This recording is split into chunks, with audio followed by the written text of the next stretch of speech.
You're listening to Future Artifacts FM, a bi-monthly podcast and broadcast featuring speculative fiction audio works by artists and writers, produced and presented by Nina Davies, Rebecca Edwards, and Niamh Schmidtke on RTM, and also available wherever you get your podcasts.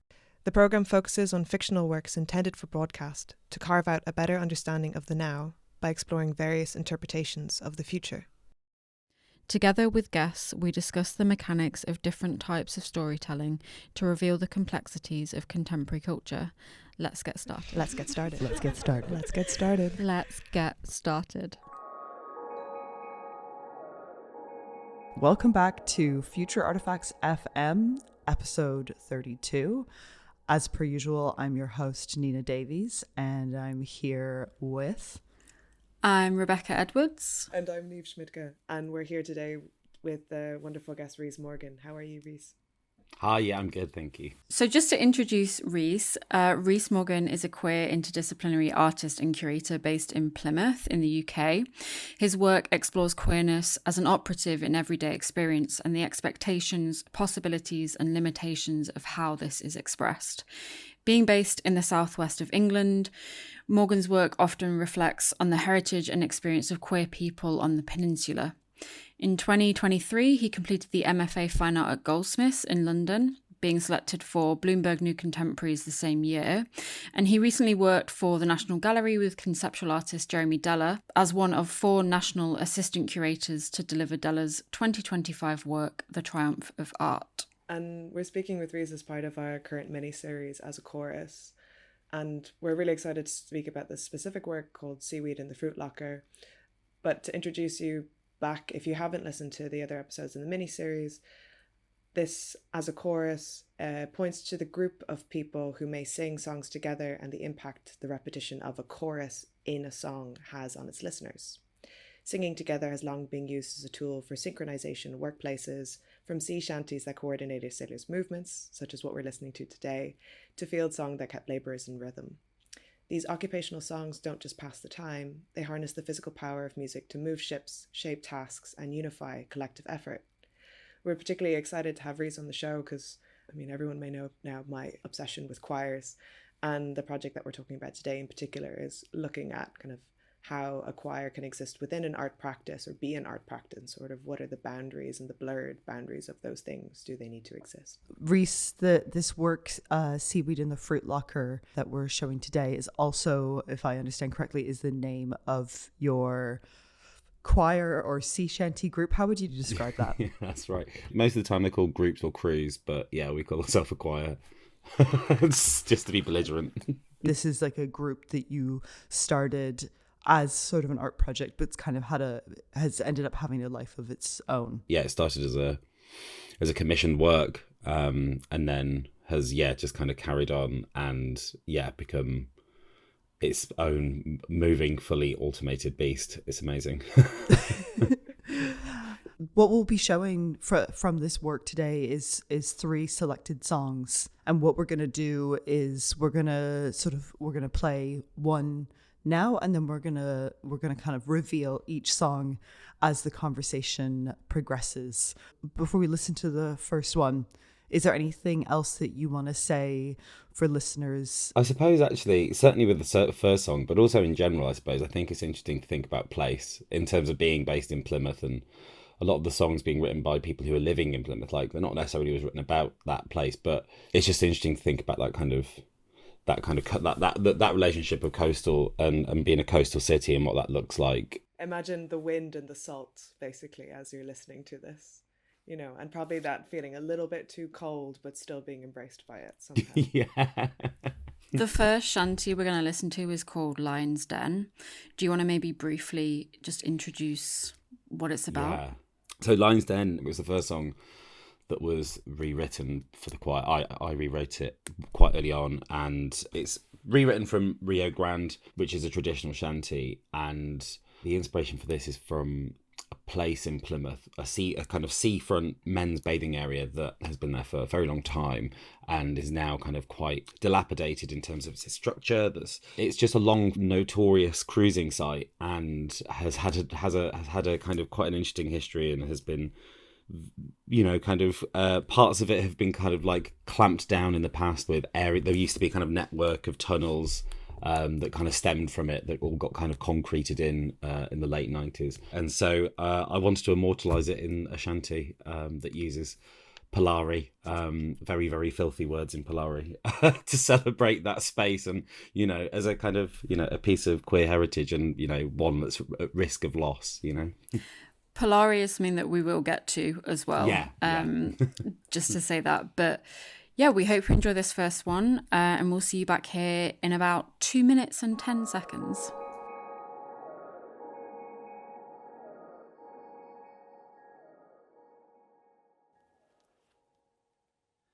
Oh, say, was you ever down Lion's Den? Away to Lions! It's there the moat shiners call down all the men, for we're bound for the Lion's Den. And it's away, boys, away.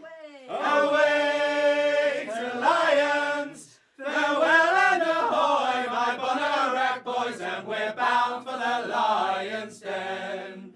It's farewell to you, all the girls of the town. Away to Lions! You've got a half parker to keep you around, and we're bound for the Lion's Den. And it's away, boys, away. Away! Away to Lions! Farewell and ahoy, my Bonarac boys, and we're bound for the Lion's Den.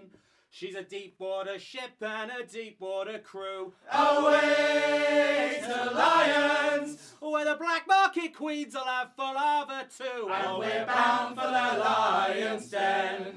And it's away, boys, away. Away! Away to Lions.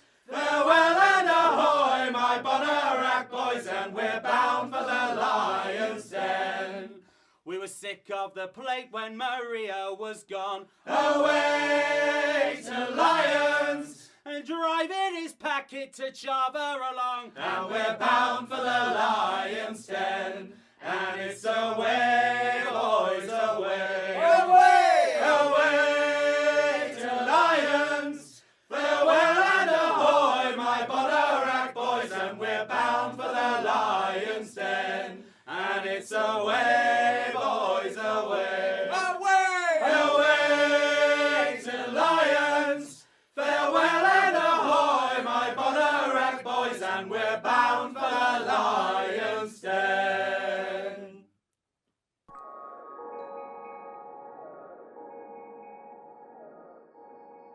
Welcome back to our episode with Rhys Morgan on sea shanties of the project Seaweed in the Fruit Locker. So Rhys, one thing we're looking at with this mini-series is how collaborative practices function within contemporary arts infrastructure and what conditions maybe allow for this gathering to take place. Collaboration is nothing new for artists, but it feels like it's being spoken about more openly in recent years, with collaborators maybe becoming part of a work's credit more specifically or through conception or production. So how do you see the collaborations within your work, and how do they perhaps operate as more of a community than art? It's a really interesting question, because I think the process of bringing the choir together was kind of quite, it's kind of, put a call out, and, it's quite broad. I wanted people from all backgrounds, all areas of the LGBTQ plus community.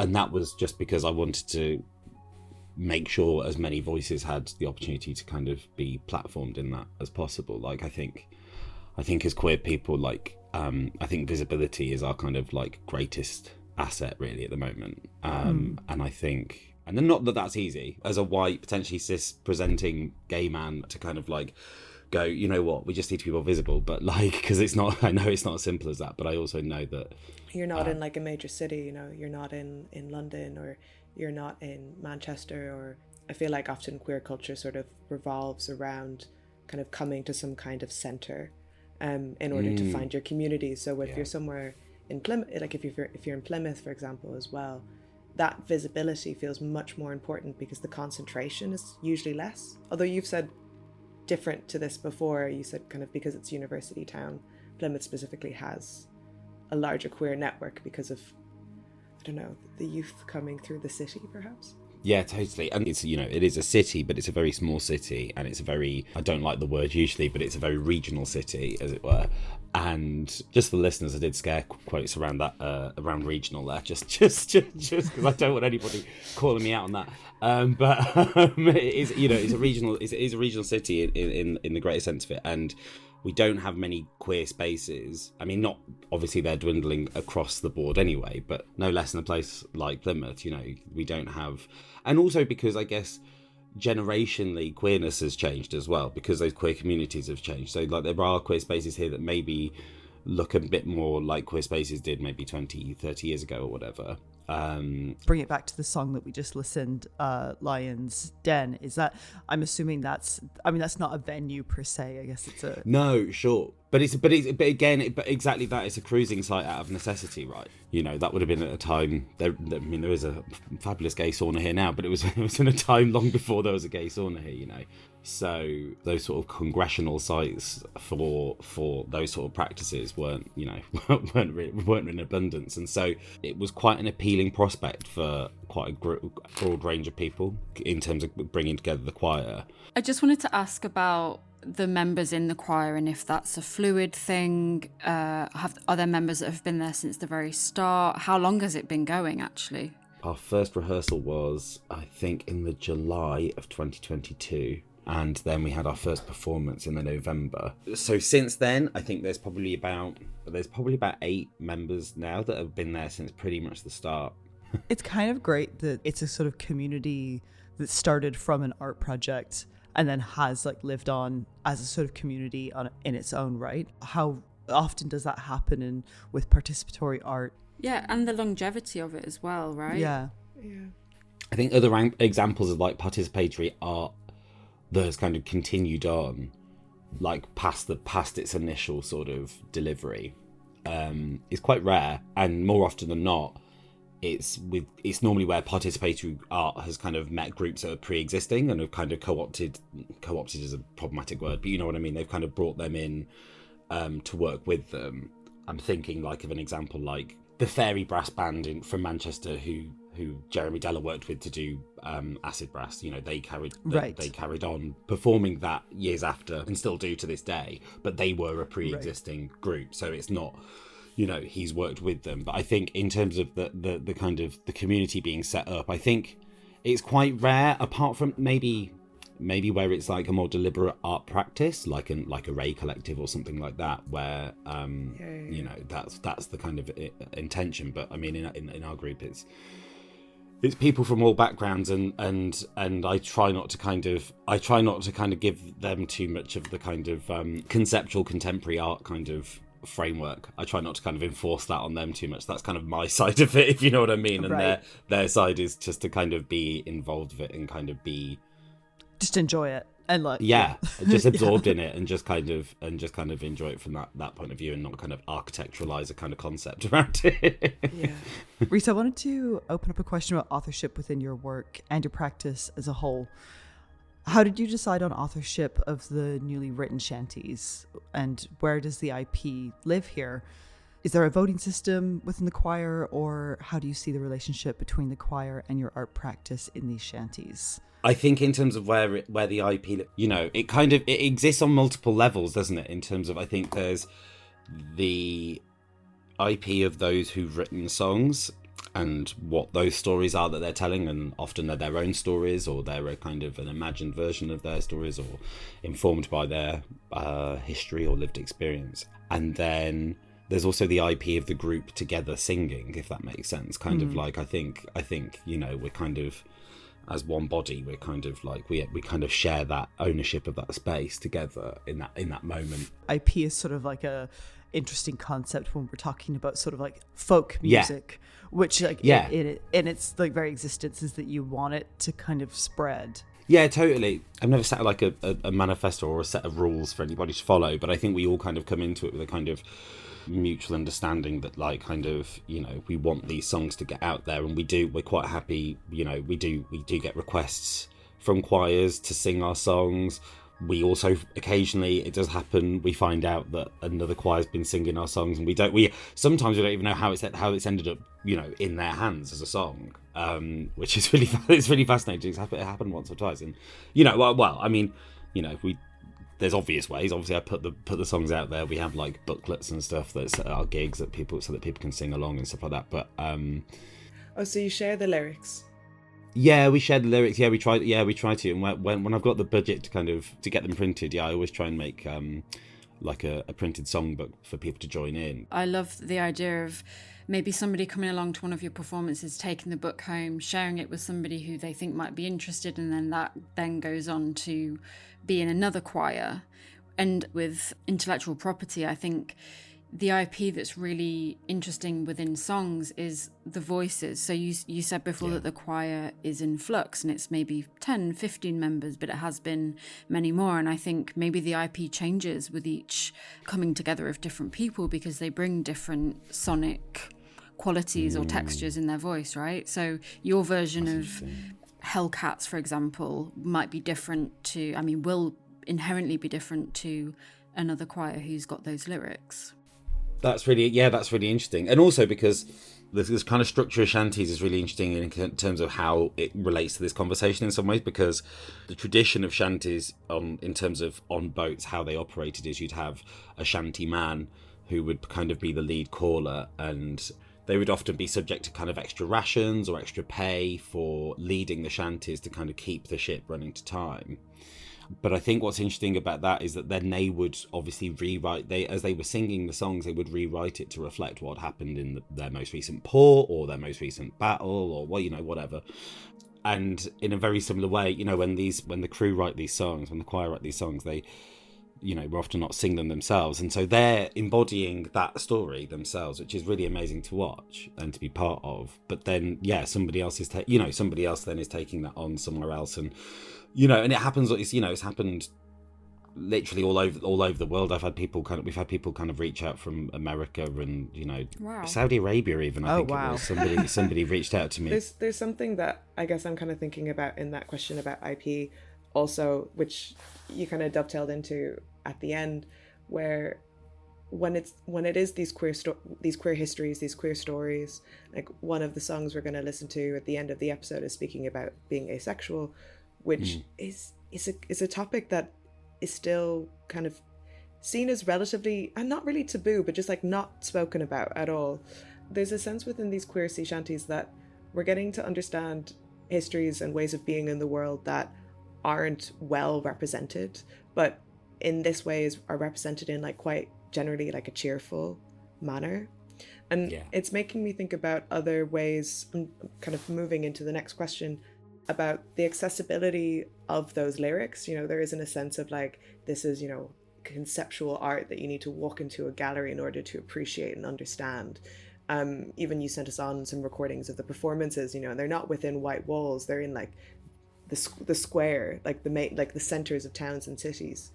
And part of me is making me think about like, what are the contemporary versions of this? You know, you're taking, you know, folk songs or kind of songs from the 1800s and back, reimagining the lyrics. But, you know, do you see kind of contemporary versions potentially as being football chants or TikTok, or like the clips of songs and TikToks, as this kind of also iterative thing? I'm wondering why that type of singing as a sea shanty feels important now. So I guess on the one hand, what would a contemporary sea shanty be to you? Or is it just what the choir is doing? Kind of why does it feel important to make that work in the present, let's say? I think there's a lot in that. I mean, I think there's a lot in there that I think is really important. I think because the structure is intentionally not that rigid of the choir, I mean, and kind of how the song, and also of the songs and how the songs work, like they, you know, they're rhythmic, but they're not kind of like, you know, they're not noted in the kind of traditional sense. I think it being from the kind of ground floor, it being a kind of, you know, a singing practice that anybody can kind of quite quickly pick up, and, you know, it kind of relies on, you know, very kind of consistent rhythm, the call and response as well is a really is the kind of most common device in terms of how they work, obviously. So I think because of that, it kind of is a bit leveling, is what I'm trying to say. You kind of get to a point where you see the people around you and you're kind of there with them in a bit more of a kind of honest way. I think maybe this is a good chance to head into our second song, Hellcats. Rhys, is there anything that you want to say about Hellcats before we, like, how it was made? Yeah, totally. Thank you. Yeah. So this song was written by one of our long-standing members, Seth from Penrose, and it's kind of the rhythm and the structure and the kind of musicality is influenced by a couple of different traditional shanties. But what's really amazing is that the content is this kind of reimagining of the story of Anne Bonny and Mary Read, two female pirates from the 18th century, I think they were in, and their capers that they went on around the Caribbean with other pirates like Calico Jack, and kind of just exploring the queerness of their existence and the non-normative way they live their lives. It's just kind of amazing. So we'll give that a listen, and we'll see you back in about 3 minutes.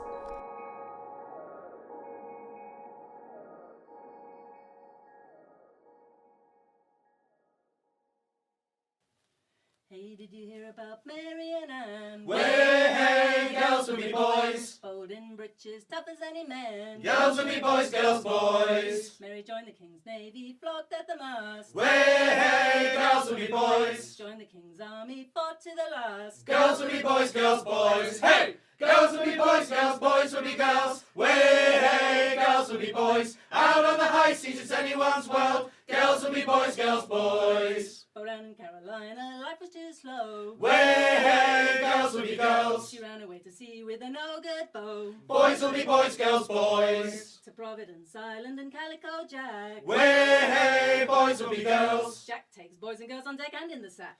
Boys will be girls, boys, girls. Hey! Girls will be boys, girls, boys will be girls. Way, hey, girls will be boys. Out on the high seas, it's anyone's world. Girls will be boys, girls, boys. Mary took the King's shilling back to the sea. Way, hey, girls will be boys. But taken by pirates, she swears their creed. Girls will be boys, girls, boys. And takes a shine to the new recruit. Way, hey, girls will be girls. Hot with a cutlass, a tough young brute. Boys will be boys, girls, boys. Hey! Girls will be boys, boys will be girls. Way, hey, girls will be boys. Out on the high seas, it's anyone's world. Girls will be boys, girls, boys. Say what you like about handsome Jack Rackham. Way, hey, boys will be girls. Gives up his cabin for the Hellcat's passion. Boys will be girls, boys, girls. But here's the King's Navy ready to bombard him. Way, hey, girls will be boys. Forced him to shore, will they take the King's pardon? Girls will be boys, boys. No! Girls will be boys will be girls. Way, hey, girls will be boys. Out on the high seas, it's anyone's world. Girls will be boys, boys. Grab the governor's sloop, hide out in Jamaica. Way, hey, girls will be boys. But here's Captain Barnett determined to take her. Girls will be boys, boys. Jack and the crew, 3 sheets to the wind. Way, hey, boys will be girls. And a merry fight, but the sails are untrimmed. Boys will be girls, boys. Hey! Girls will be boys will be girls. Way, hey, girls will be boys. Out on the high seas, it's anyone's world. Girls will be boys, boys. Mary and Anne both say they were child. Way, hey, girls will be girls. Spared the gallows, but Anne's still wild. Girls will be girls, boys. 'Tis a hanging judge sends the crew to their god. Way, hey, boys will be But if they boys. fought like men, they'd not hang like dogs. Dogs will be dogs, cats, dogs. Hey! Girls will be boys will be girls. Way, hey, girls will be boys. Out on the high seas, it's anyone's world. Girls will be boys, boys. Hey! Girls will be boys will be girls. Way, hey, girls will be boys. Out on the high seas, it's anyone's world. Girls will be boys, boys.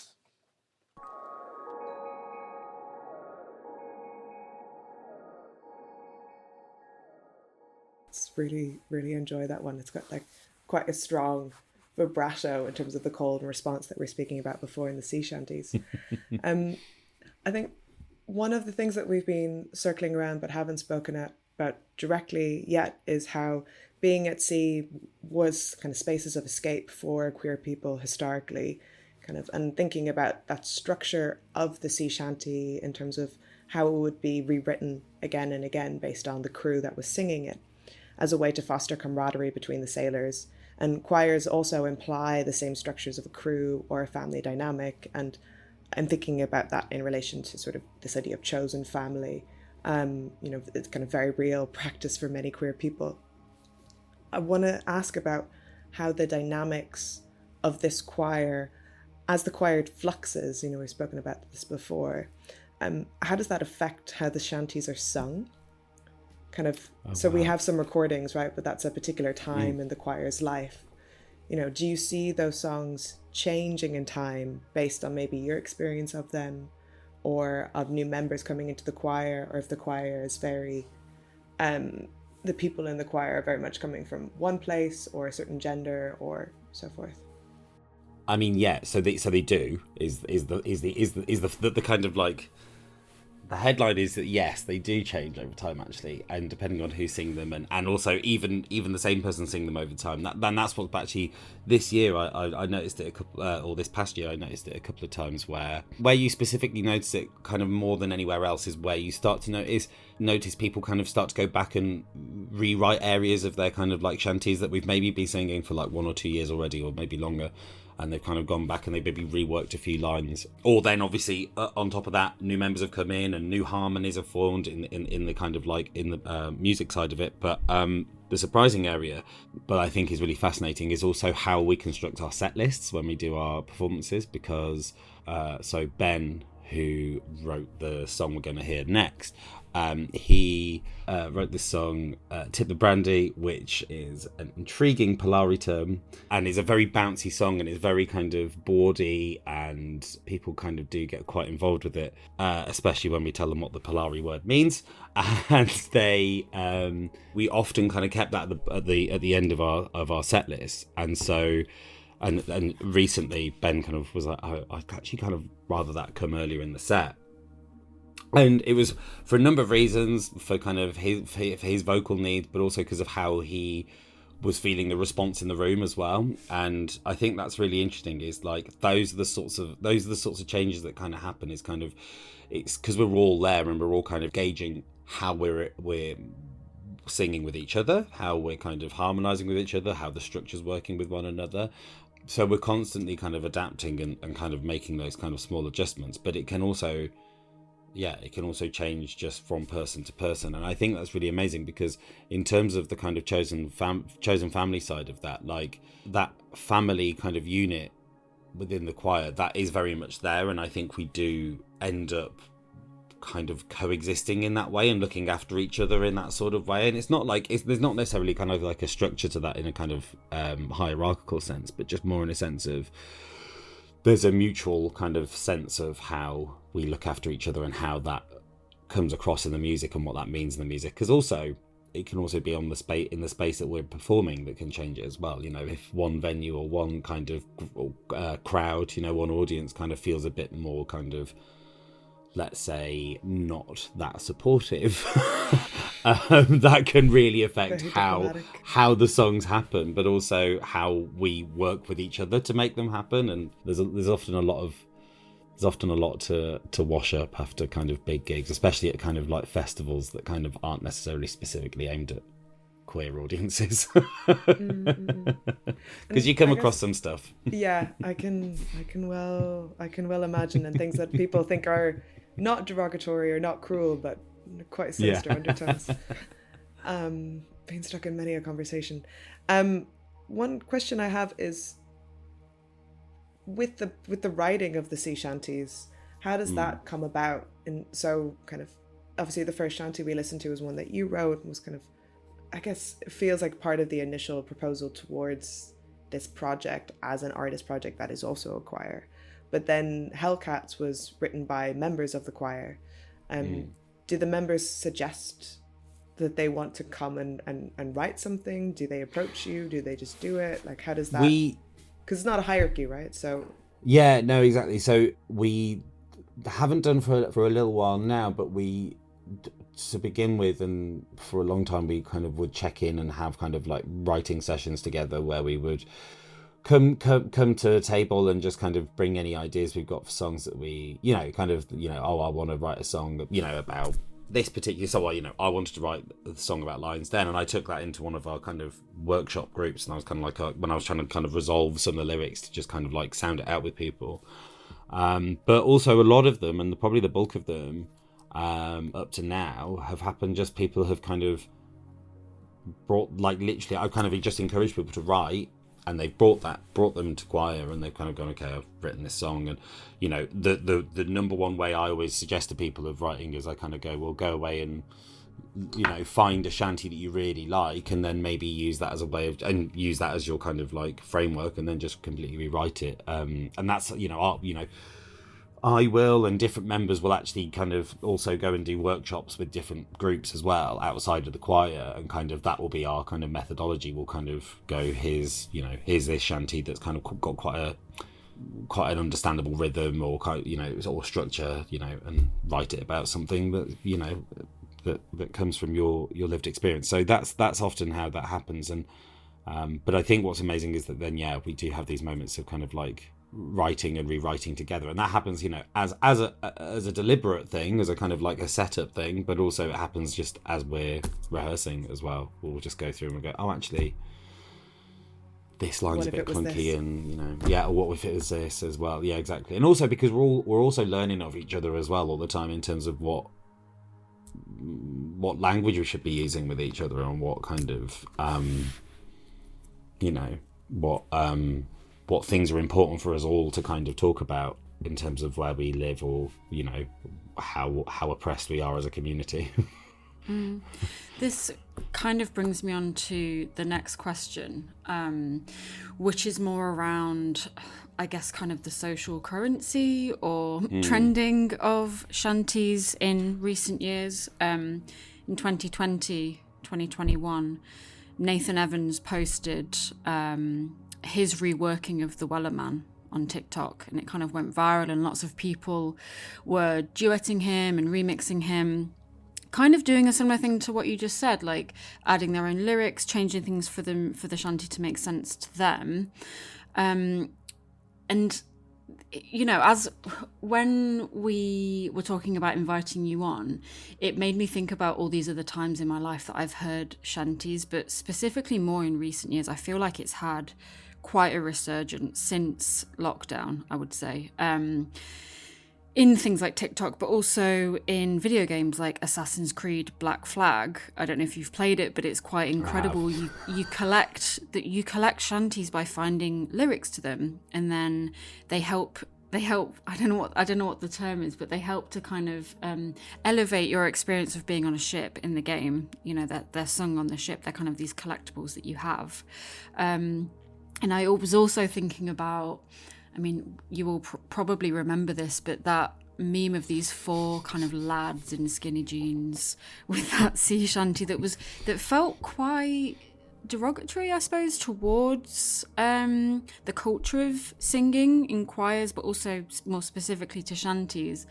And I'm just wondering, how do you feel about that? Because what you're doing is a bit more radical, I would say, than what TikTok is doing. I will also say that the TikTok videos I've seen, at least from Nathan, they're kind of black and white. They have a certain aesthetic, they have a certain vibe, whereas your choir have a very colourful outfit that you wear when you perform. So I guess my question is, what do you think of all of that?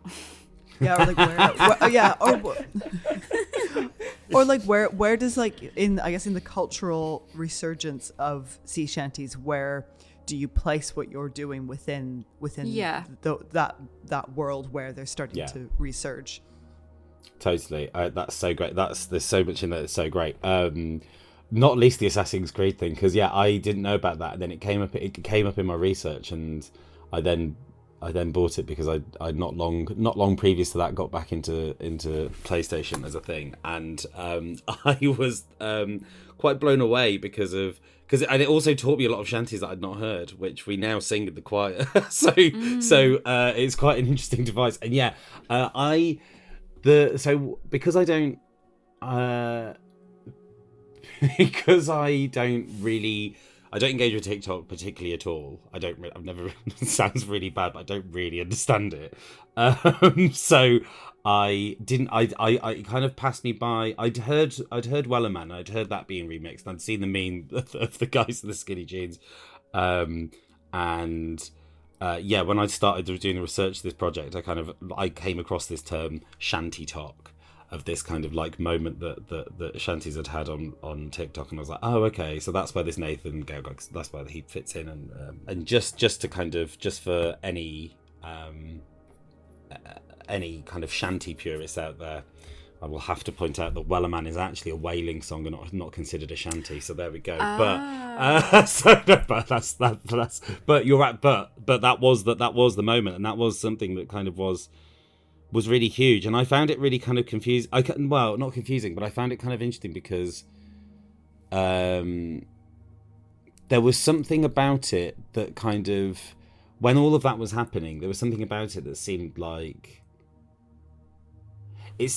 there's a lot of stuff right now. There's a lot, and it is kind of linked to kind of some broader folk revivalism, but like there's kind of something that's happened over the past few years where certain traditions like that have kind of been reassessed, and kind of, they're kind of having a different life, and kind of people are using them in a different way. And there's parts of that that are kind of really great, and there's parts of that that are really problematic. And there was something about elements of the shanty, kind of like the online shanty resurgent, that felt kind of quite problematically and quite belligerently male. If that's like, they felt a bit, there's an element of it that felt a bit toxic, which was kind of like, which kind of maybe spurred me on a bit when I was doing my research, and I was kind of like, you know what, I think that's why this could be a much better queer space, because the whole narrative of sea shanties is kind of like inherently queer, kind of a group of men on a boat at sea for a very long time, singing songs together to get through. It's kind of like there's quite a queer vibe, and it was deliberately, in the pirate tradition, you kind of had the métissage, kind of the kind of same-sex marriages that happened on ships and all that sort of stuff. That was kind of very much within there, but I think the creation of a republic, like a pirate republic. It was exactly. But I think to kind of like bring that back to your question, I suppose, like I think there is a sense of escapism in it. I think.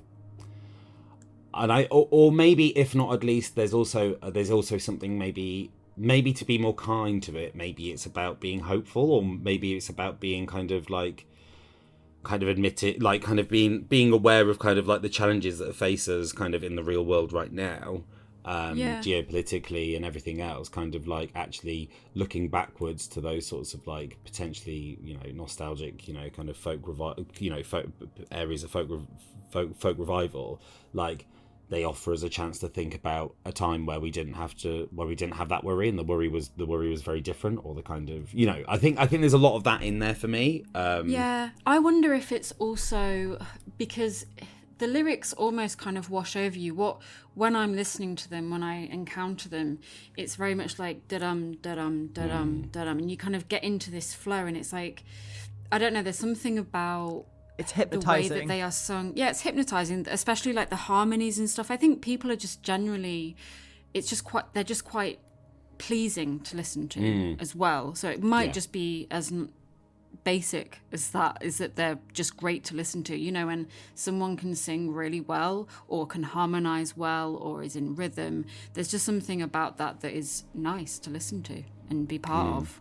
But I'm also thinking about it, like the difference of, we're listening to recordings today, of course, right? But I'm thinking about the difference of seeing the choir perform live, or like being in the choir as you're singing, and like being an audience member where you can sing along if you have, having the songbook as well, which is something that's very different to me than kind of shanties being part of like let's say, different types of screen culture.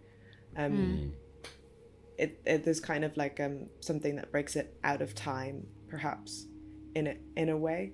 And then when you're talking about histories that are often glossed over, you know, as you're saying, kind of this pirate culture as being one that is inherently queer, kind of we have historical examples we can point to in this, but it's also like, if you really think about a group of men being out at sea for many months with no one there, yeah, you know, kind of almost like there's something about like an attempt to remove kind of this toxic masculinity from the discourse somehow through proving that there are other versions that exist, you know.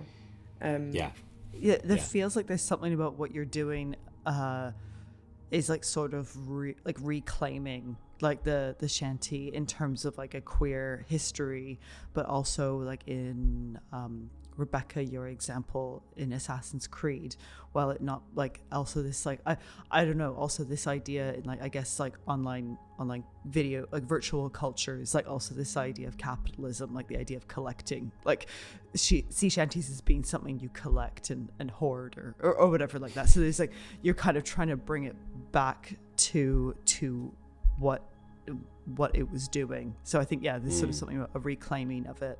That's definitely the intention, because obviously because you know, history doesn't include those narratives, you know, in terms of like the people that lived then, you know, the dominant histories don't have the narratives of so many, you know, queer lives, and so it's like, well, how do we bring that back into those spaces where they were missing previously?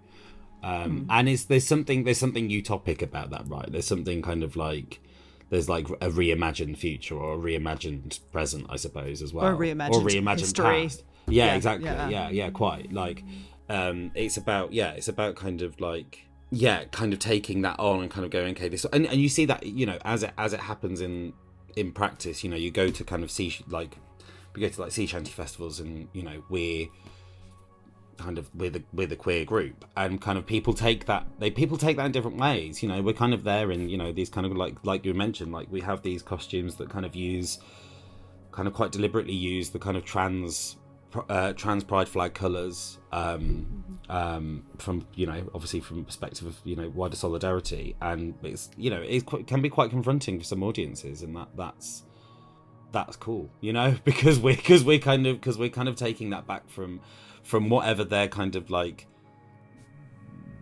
parochial bigoted view of the world is. We're kind of taking that back from them and kind of going, no, we were there too and we're there now, and it's fine, and let's have a fun time with that, and let's have a laugh, and that can be a really warm, you know, space where we can be inclusive together and make fun of each other in a kind of mutual way, and a way that's not kind of punching down.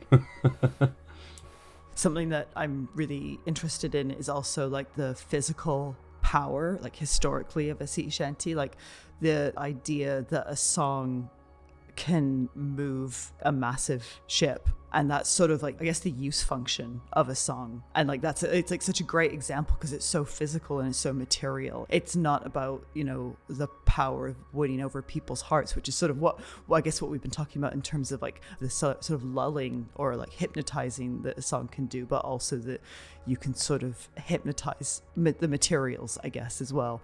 And so I'm kind of interested in sort of where you think that kind of power can be harnessed within a sort of queer sea shanty. Do you have it, like, looking forward, like, do you kind of see, like, do you have any ideas or hopes of like what kind of function a sea shanty, and specifically a queer sea shanty group, could have today? One of the first places we performed in public was a pub in Plymouth called the Minerva Inn, and it's, you know, it reports itself as being the oldest pub in Plymouth, and it's kind of very little, kind of low ceiling sort of pub. It's, you know, really lovely space. I've been going there since I moved to Plymouth, but it's also kind of maybe not a queer space, and it's not like exclusive. You know, it's not like an excluding space, but it's also not necessarily like narrative.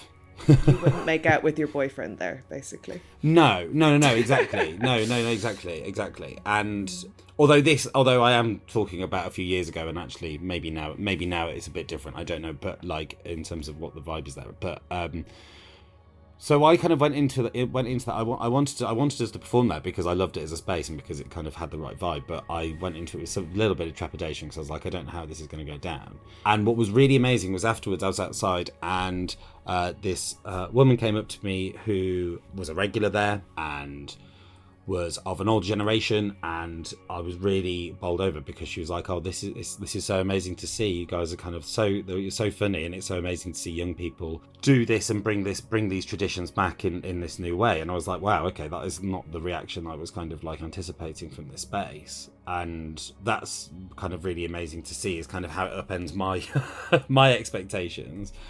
But also we're out there kind of bringing that message to different spaces and bringing our stories to those different spaces. And I think that's kind of the most helpful thing it can do now, because I think as we see global politics kind of becoming more kind of turned away or turned against LGBTQ plus people, I think the more we can kind of imbue it in kind of the most unexpected places, the more we can kind of offer those kind of beacons of hope as things get gnarly. Do you feel like there was a shift in the choir after the Supreme Court ruling last year about the biological definition of a woman? Yeah. Yes, definitely. And it changed, changed is maybe the wrong word, but it definitely had an influence on some of our performances. There've been new songs that have come out of it from some of our members that are really amazing, that kind of like really start to kind of broaden out what transness looks like and what a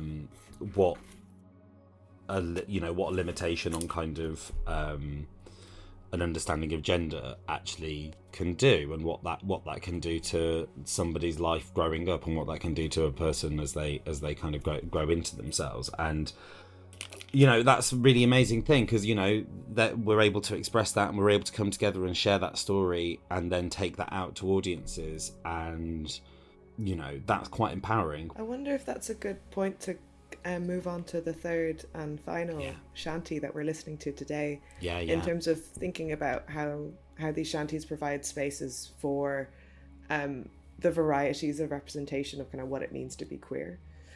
So we're going to listen to this shanty, I've my own suggestions too, which is about 3 minutes long.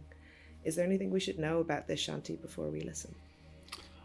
So I mentioned him a bit earlier. This one was written by Ben Doney, and it is this just amazing. It doesn't necessarily follow. It's not like a rewritten traditional shanty. It doesn't follow.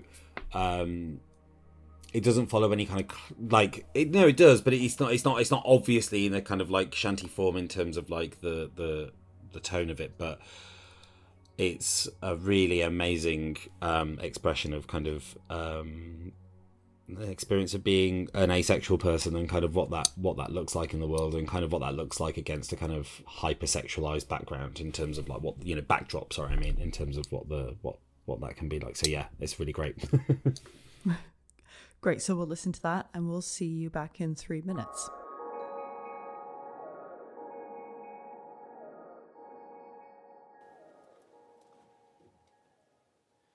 At sea, boys dreamt of mill bay mates, while I dwelled on our game of cards.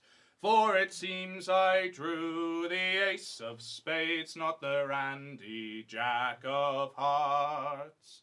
Oh, my darling, now I'm home ashore. There are things you'd like to do. Though you've waited near 3 months or more, I'd my own suggestions too. At sea, boys dreamt of mill bay mates, while I dwelled on our game of cards. For it seems I drew the ace of spades, not the randy jack of hearts. Oh, I fancy a stroll along the coast, perhaps Wembury, Friggy or Loo. Skimmer shells and glass, who'd find the most? Waves crashed and them winds blew. At sea, boys dreamt of mill bay mates, while I dwelled on our game of cards. For it seems I drew the ace of spades, not the randy jack of hearts. Oh, I'd like to go for a moorland hike, See if us can spot a pony. but you roll your eyes 'cause you think that's trite. You've got finer views to show me. At sea boys dreamt of Millbay mates, while I dwelled on our game of cards. For it seems I drew the ace of spades, not the randy jack of hearts. I suggest we cruise on down the elm, Take our cosies for a swim. but there's another place in this fair realm You'd rather I cannonball in.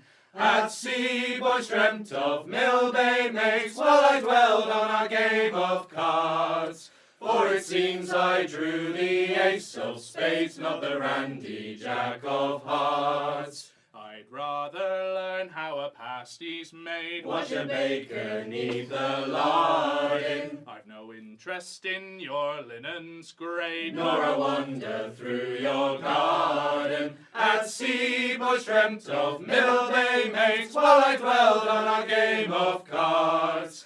For it seems I drew the ace of spades, not the randy jack of hearts. Why don't we head down to the pub? Have a pint of ale or scrumpy, Will you concede with a playful nudge? for despite my quirks you love me. At sea, my love, I'll dream of you with a full and thankful heart. For you chose this hand, this ace of spades, not a randy jack of hearts. At sea, my love, I'll dream of you with a full and thankful heart. For you chose this hand, this ace of spades, not a randy jack of hearts.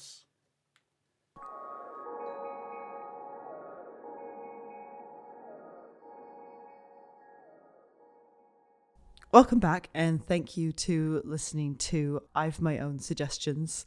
Just to wrap things up, because we're sort of running out of time now, which is really sad, and we want to obviously we've got so many more questions. In a lot of your work, Rhys, you speak about or you use Polari, and we've sort of touched on it throughout the conversation, and I'm wondering whether you could speak a little bit more about the history of Polari and like why you've chosen to use it. Yeah, I think it's just because we live in a time where language is ever more important in terms of nuance, and I think that it's another revival, isn't it? I suppose like it's a more recent folk revival. It's a language, it's a slang language that has a kind of potentially really, really long history in terms of where its roots are, sort of been used by itinerant communities, since the 17th century. It's potentially traced back to, and then in the sort of early 20th century, the kind of what I refer to as Polari was kind of developed by predominantly gay men in Western Europe, and it was a way of gay people talking to each other about homosexual life or queer life in public whilst avoiding detection, and doing that, hiding in plain sight, I suppose. And I've always been quite interested about it since I learned about it when I was kind of, a few years, sort of 10, 15 years ago. And I've kind of used the odd words or kind of like brought the odd bit into different work before, but this is the first time I was like, well, it's such a language-driven form, the shanty, that actually Polari and kind of bringing in that is a kind of quite a helpful device, because it's kind of a way of us being able to kind of put certain things in front of people without them knowing, and then being able to then talk about that and go, well, this is what we've just been singing. And we don't often we don't hold salons around the songs, but it kind of we offer the opportunity for people to kind of go away and look at that and kind of go, okay. And often in the act of even kind of going away, even doing light research, there's a lot of humor in it, because a lot of it's very kind of filthy language, and it is very sexualized, which is kind of, and it's very kind of like male orientated. But what I find interesting with the kind of like heterosexual audiences who then kind of interrupt that, they go, well, they're always surprised that they kind of know other words from Polari that have kind of like crossed over into kind of like general use, which kind of happened certainly in England in the kind of like start of the 70s, when comedians started to kind of use it. Kind of like quite isn't broadly. naff was originally Polari.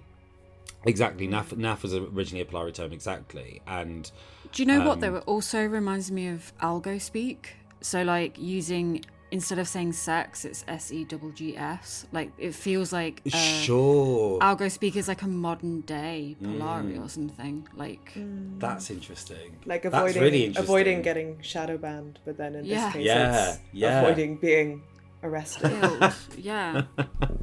Wow. Which, okay, that's to be interesting. fair is also used by, in particular, trans women online are kind of very careful with how they will present or kind of speak about their individual transness, kind of like the types of the algo speak that they'll use, or like even I know if people are talking about like a march, like kind of particularly the protest that happened straight after the Supreme Court ruling last year about the biological definition of a woman, like also a lot of those online forums they didn't say like TRANS, they use like TRA at symbol NS, because then it wouldn't be shadow banned and then it would spread to a wider audience. So I think these two things are always overlapping.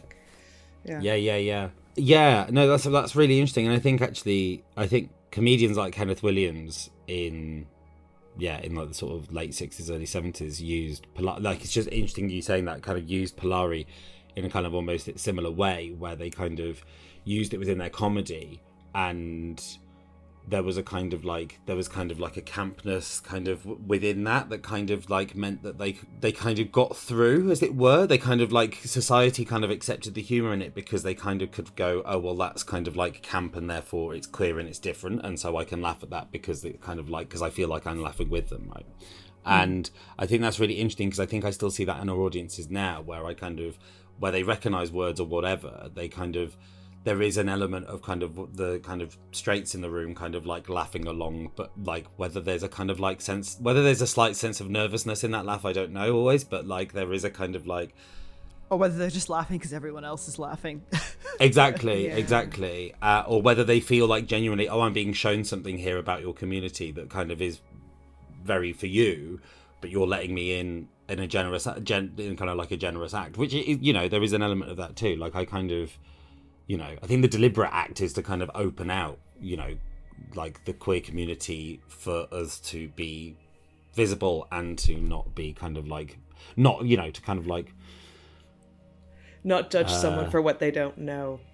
Yes, exactly. Yeah. Ignorance and malice are different things. Deliberate ignorance is something else, of course, but you know, if someone's deliberately mispronouncing you, that's an aggression that you can walk away from. If someone genuinely doesn't understand, there is a sense of meeting it with curiosity. Not always, obviously, there's like a personal capacity, right? But that's wonderful. That I couldn't have said it better myself. Exactly that. Yeah. No, I love that. It's a conversation I navigate most days. Yeah, well, Sadly, I think we're gonna have to stop there. Rhys, it's been like, thank you so much for sharing your work on the show. No, thank you. Yeah, and it's been great to learn about like the life of Seaweed in the Fruit Locker, like the group and the work. Like it's yeah. Can we come sing with you in Plymouth? 100%. Yes. Any old time. Yes, let's make that happen. Do you have any like gigs that you want to plug? Well, not specific dates and times, but I can definitely say, like, we'll probably be at some prides this summer, and we'll definitely be at things like Falmouth International Sea Shanty Festival, where we kind of try to be there every year because it's always a good laugh. So yeah, there's always things like that. So kind of just keep an eye out. We have an Instagram account, so that's at Seaweed Shanties, all one word, and Shanties is SHANTIES. And My website as well. I think I'm trying. Well, it's probably not been updated for a minute, but I'm going to try and keep it a bit more updated with stuff for this year. And my social media as well. But we're mostly on Instagram. That's a kind of most commonly used thing because it seems to be the one that's kind of like consistently not that problematic all the time. Depending where you're listening from, we'll tag Rhys's website and his Instagram in the caption of this episode. Perfect. Cool. Thank you so much. Thank you. See you next time. Thank you, Rhys. Okay. Bye. See you next time. Bye. Bye.